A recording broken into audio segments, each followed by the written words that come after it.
Ser Podcast. Las 8 de Hoy por Hoy en Ser Podcast. Hola, muy buenos días. Algunas imágenes tienen la capacidad de explicar momentos. La imagen de ayer en Granada, con los líderes europeos posando en la Alhambra, explica la necesidad de que Europa mantenga la unidad, la inversión y el esfuerzo para apoyar a Ucrania. Y eso es precisamente lo que vino a reclamar Zelensky en su primera visita a España desde que empezó la invasión. Pero la potencia diplomática que tiene esa imagen y esa cita europea de ayer, que seguirá con la cumbre de los 27 que hoy se celebra en la misma ciudad, necesita su traducción en hechos, ahora que la polarización de Estados Unidos pone en riesgo los fondos que llegan a Kiev. Porque de ayer quedan esas imágenes, la llegada no anunciada de Volodymyr Zelensky,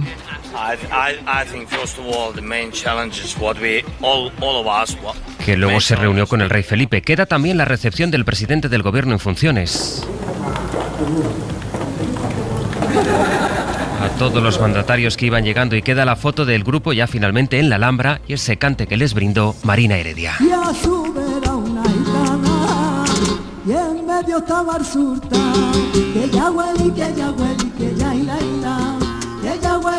Pero en la secuencia de imágenes de ayer también llegaron otras, en este caso de Ucrania, que nos recuerdan la realidad de una guerra que sigue. Sastre, buenos días. Buenos días, Barceló.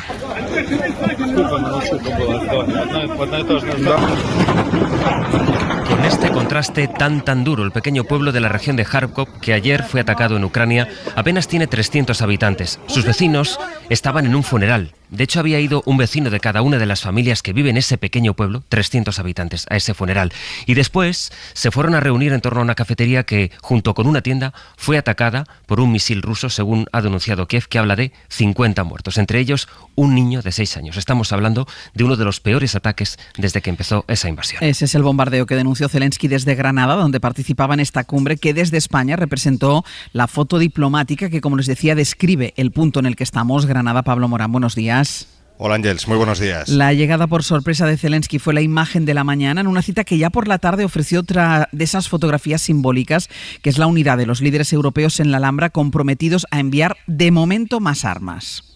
Zelensky necesitaba escucharlo. La emoción de su discurso de ayer refleja la preocupación del líder ucraniano por lo que ya se describe en algunos ámbitos como la fatiga ucraniana, que se refleja en los problemas que se están planteando en Estados Unidos para mantener la ayuda al país, sobre todo en Estados Unidos, pero también aquí en Europa, en las disputas con Polonia o en la victoria del candidato prorruso en Eslovaquia, que amplía las complicidades de Putin en la Unión. De ahí ese mensaje que escuchábamos hace unos segundos del líder ucraniano pidiendo unidad a este lado del Atlántico. Pedro Sánchez respondió a ese ruego. Nuestra vocación, querido Volodymyr, de unidad frente a la agresión rusa es aún más firme. Lo es nuestra voluntad de cooperación frente al imperialismo de Putin, lo es nuestra apuesta por el diálogo, por la paz, por la estabilidad y por la seguridad de Europa frente al uso injustificado de la fuerza. Unas palabras y una imagen, la del medio centenar de líderes europeos unidos frente a la invasión rusa, que contrasta con esas divisiones en Estados Unidos. Un apoyo irreemplazable, según Josep Borrell. Zelensky se va de aquí con ese compromiso y también con más artillería y sobre todo más sistemas defensivos, especialmente destacados los que va a enviar a España, que tomaba este jueves la iniciativa entregando nuevas lanzaderas de misiles a Kiev para que defienda sus infraestructuras energéticas ahora que llega el invierno. Y Pablo, segunda parte, en este caso con la cumbre de los 27 socios de la Unión.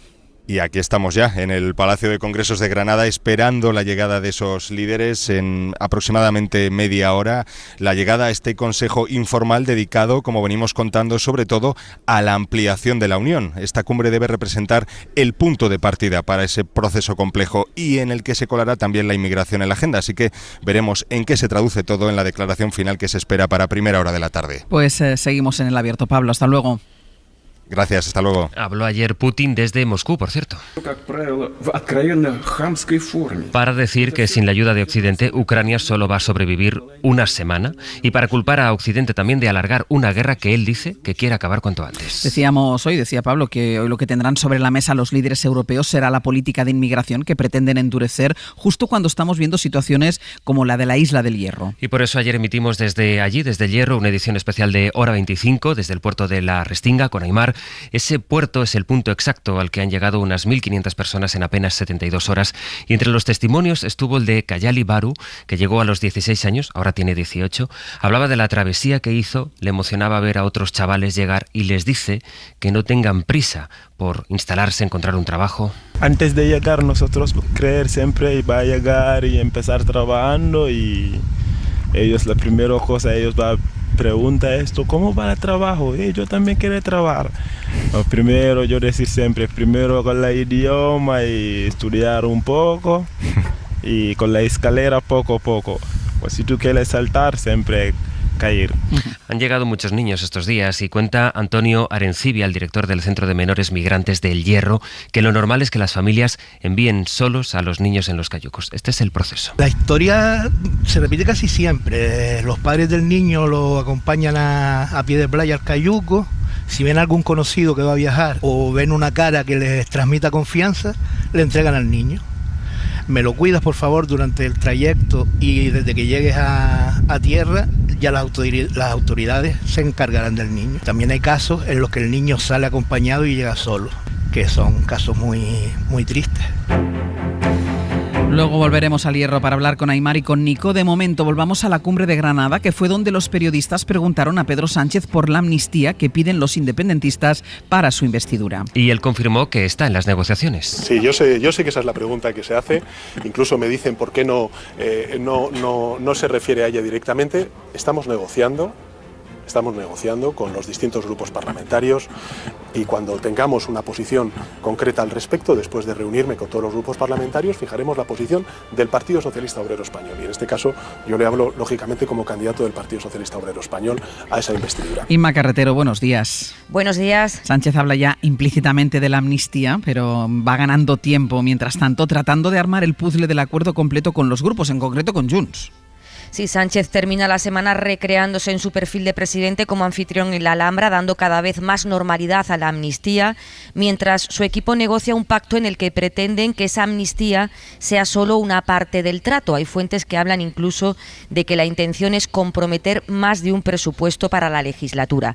Termina el PSOE la semana con la impaciencia de Sumar, que quiere pactar ya la agenda social, y con la perspectiva de que la manifestación del domingo en Barcelona sea de facto otra foto de Colón. Génova intentará evitarlo porque Feijóo y Abascal irán por separado, pero los socialistas quieren usar esa coincidencia de PP y Vox para explicar los riesgos de una repetición electoral, mientras encajan, como decimos, las piezas del puzzle en el que la clave es que Junts se mueva. Ayer Puigdemont se refirió públicamente a la negociación para rechazar a Salvador Illa como interlocutor.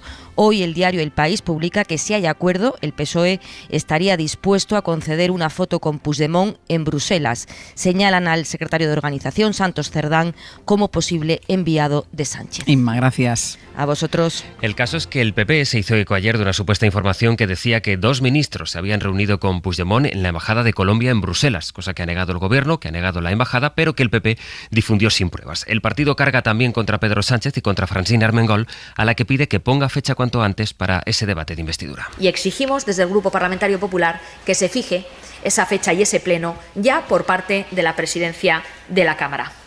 No puede ser la presidenta de la Cámara una marioneta del presidente del Gobierno, haciendo que este poder no funcione como un poder independiente, y muchísimo menos puede ser la marioneta de un prófugo de la justicia como es Puigdemont. Bueno, Puigdemont, Junts en este caso, ha dicho ya que ellos, su partido, no se van a abstener, así que votarán que sí o votarán que no. Dejan pues sin efecto la posibilidad de que la diputada de Coalición Canaria, que votó a Feijóo, ahora pueda votar a Sánchez en su investidura. Es en Cataluña donde pugnan Junts y Esquerra, y es allí donde veremos este domingo la manifestación que convoca Sociedad Civil Catalana y que ha enfrentado en las últimas horas a Pere Aragonés con Isabel Díaz Ayuso. Sergi López, Radio Barcelona, buen día. Hola, buen día. Un enfrentamiento en las redes sociales que empezaba la presidenta madrileña enumerando los motivos por los que va a estar el domingo en Barcelona. Por la verdad, por la unidad de España, por la ley y el Estado de Derecho, por la libertad en Cataluña y España entera, este domingo 8 de octubre estaremos en Barcelona, en casa. Y Pere Aragonès replicaba. Nosaltres som sempre a Catalunya. Decía que nosotros estamos siempre en Cataluña, el domingo y cualquier otro día, por la libertad real y por la democracia. Y por todo ello, remataba Aragonès, quieren la amnistía y la autodeterminación. La política se completa hoy con la inesperada dimisión de la única concejal de Vox en Extremadura. Enseguida les contamos los motivos, pero antes le vamos a pedir a Jordi Carbó que nos sitúe el pronóstico de cara al fin de semana, en el que vamos a seguir con temperaturas más altas de lo normal, por ejemplo en Canarias, donde siguen evacuadas más de 3.000 personas por el incendio de Tenerife. Jordi. Y no podemos traer buenas noticias en este sentido porque las temperaturas en Canarias van a ser las más altas de todo el país, tanto las mínimas como las máximas, incluso con un ligero repunte en algunos momentos del fin de semana, destacando algunos valores de hasta casi 40 grados, especialmente al sur y al oeste de las islas más montañosas. Además, todavía, por ejemplo, en la zona del incendio, con rachas de viento que podrían superar los 40 km por hora. En la península y Baleares, más de lo mismo, tiempo plenamente veraniego, que insistimos se podría alargar hasta mediados de la semana que viene. Una cosa a destacar, que es de otoño, y es que durante las madrugadas recomendamos precaución en carreteras del interior, ya que la niebla irá ganando protagonismo. Hoy por hoy noticias. Ser podcast. Con todo lo que le negó que fuera a pactar con Vox, recordarán que María Guardiola acabó aceptando todo aquello que había negado y formó gobierno con la ultraderecha para gobernar Extremadura. En su caso había solo una consejería en manos de Vox, es la de Gestión Forestal y Mundo Rural. Su titular, Camino Limia, renunció ayer al cargo. Ella alega motivos personales. Pero de fondo están las tensiones que ha habido dentro de Vox. Mariela Rubio, buenos días. ¿Qué tal? Buenos días. Así es, Camino Limia aducía motivos personales y así se lo comunicaba ella misma a la presidenta de Extremadura, María Guardiola. Sin embargo, fuentes próximas a Vox aseguran a la SER que la exconsejera había tenido fuertes tensiones con los miembros de su propio gabinete y de su consejería, lo que terminó por generarle problemas con su partido, desavenencias que desembocaban en la dimisión. De hecho, era Vox quien comunicaba inicialmente a Guardiola que la única consejera que tiene Abascal en Extremadura iba a dimitir, aunque por supuesto Vox no pierde la consejería. Camino Limia, recordamos, responsable de gestión forestal del gobierno extremeño, va a ser sustituida por uno de sus directores generales, el director general de Gestión Forestal, Caza y Pesca, Ignacio Higuero de Juan. Y vamos a ir también a Murcia, donde seguimos sin conocer las razones por las que seguía abierta la discoteca en la que se originó el incendio del fin de semana y en el que murieron 13 personas. Lo que vamos conociendo cada día son noticias que nos van sorprendiendo un poco más. Ahora que la tercera discoteca incendiada también tenía una orden de cierre. Se lo comprobó el ayuntamiento ayer, cuando hizo una inspección para saber cuántos locales tenía abiertos sin licencia. Las inspecciones seguirán este fin de semana. Juanjo Asensio, Murcia, buenos días. Buenos días, sí. El Ayuntamiento de Murcia reconoce que hay locales sobre los que pesan órdenes de cierre y que siguen abiertos, pero se desconoce en qué número. De ahí que se haya iniciado una inspección urgente de estos locales de ocio nocturno que ha dado ya sus primeros resultados. De hecho, en las últimas horas, la policía local ha visitado 3 salas y ha precintado 2 de ellas, ya que la tercera se ha comprobado que está sin actividad. Una de las discotecas precintadas esta noche es Golden, ubicada junto a las 2 que resultaron calcinadas el pasado domingo y que se vio seriamente afectada por el humo. El otro local que se ha cerrado es una sala de conciertos que permanecía abierta y con una agenda programada, a pesar de que sobre ella también pesaba una orden de cese de actividad. El consistorio murciano ha iniciado esta campaña urgente de inspecciones urbanísticas para ver el estado administrativo de los locales ubicados en las principales zonas de marcha nocturna del municipio, como Atalayas o Mariano Rojas. En el mapa para entender el mundo. Después del Premio Nobel de Literatura de ayer al noruego Fosse, poeta, novelista, hoy se falla el Premio Nobel de la Paz. Va a ser justo mientras la Cumbre Europea de Granada, de la que hablábamos al principio, esté hablando de inmigración, que no deja noticias solo aquí en Europa. En Estados Unidos, esta vez es la administración de Joe Biden la que refuerza el muro con México. Corresponsal en Washington, Sara Canals. Buenos días. Sí, es sin duda un cambio drástico en la política del gobierno de Biden, que lleva meses recibiendo críticas por su gestión fronteriza, tanto de los suyos como de la oposición. La explicación de la Casa Blanca es que la construcción de este muro, de estas barreras de hormigón movibles, se lleva a cabo porque hay que utilizar un presupuesto que aprobó el Congreso en 2019, es decir, durante la presidencia de Donald Trump. Es un dinero que, según dicta la ley, no se puede destinar a otra partida, no se puede redirigir. Así que el presidente Joe Biden culpa al Congreso.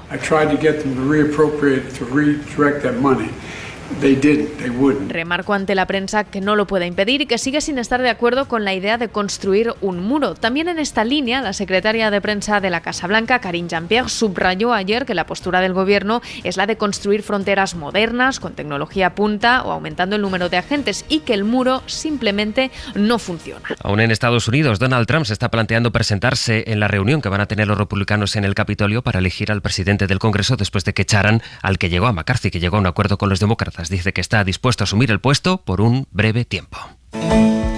Y como cada viernes hasta ahora, la opinión de la directora del País, la opinión de Pepa Bueno. Pepa, buenos días. Buenos días, Ángels. Buenos días a todos.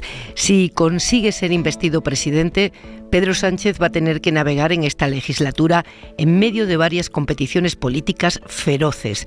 La del PP y Vox por liderar la estrategia de la tensión en la calle y en las instituciones. La de Esquerra Republicana y Junts por la hegemonía del independentismo catalán. La del PNV y Bildu por las mayorías en Euskadi.